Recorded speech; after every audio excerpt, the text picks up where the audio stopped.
আজকে থেকে রিকশাওয়ালার ন্যায্য ভাড়া থেকে বেশি ভাড়া দেওয়া কখনোই যাবে না। এই কথা বলার যথেষ্ট কারণ আছে।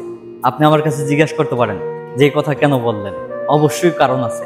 একটা জিনিস খেয়াল করেন তো, গতকাল যখন উত্তরা বিমান দুর্ঘটনায় অনেক ছাত্রছাত্রী, অনেক মায়ের কোল খালি হয়ে গেছে, অনেক মানুষ পুড়ে ছাই হয়ে গেছে, অনেক মানুষ পুড়ে মনে করেন আহত অবস্থায় রাস্তায় রাস্তায় দৌড়াইছে, কত কষ্ট তাদের।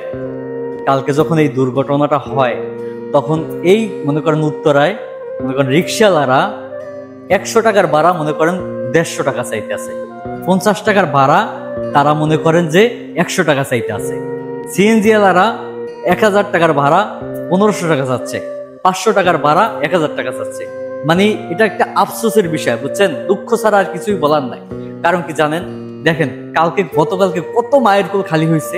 আসলে এইটা দেখে আসলে এতটা কষ্ট লাগছে যা বলার মতো না। তাদের মাথায় যদি একটু সেন্স থাকতো তাহলে তারা কখনোই এই ভাড়াটা আসলে বেশি চাইতে পারতো না।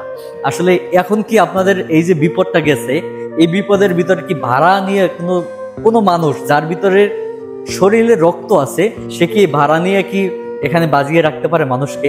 মানুষ কান্না করতেছে, মানুষ রক্তাক্ত অবস্থায় রাস্তায় ঘুরতেছে, সেই মানুষগুলাকে ভাড়ার জন্য ভাড়া বেশি দেয় না, এই কারণে নেওয়া হচ্ছে না।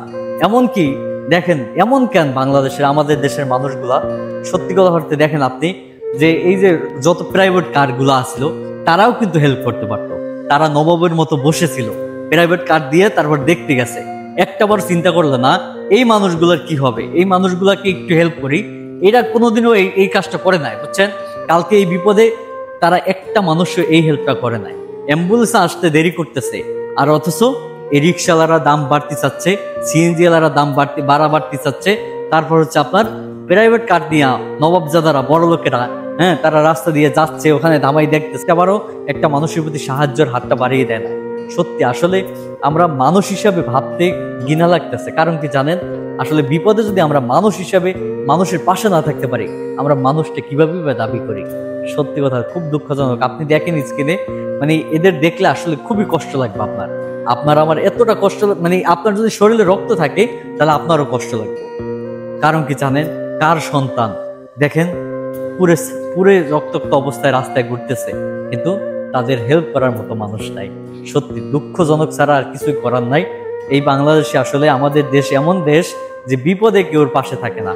দেখেন আপনি মানুষ মারতেছে রাস্তায়, কিন্তু আমরা তাকাই দেখতেছি। সত্যি কথা। এখন বলতে পারেন আপনি কি করছেন? আমি তো ছিলাম না রে ভাই, বুঝতে পারছেন তো? দেখেন আপনার মানুষ মারতেছি পিটিয়ে, কিন্তু আমরা তাকাই দেখতেছি, বুঝছেন?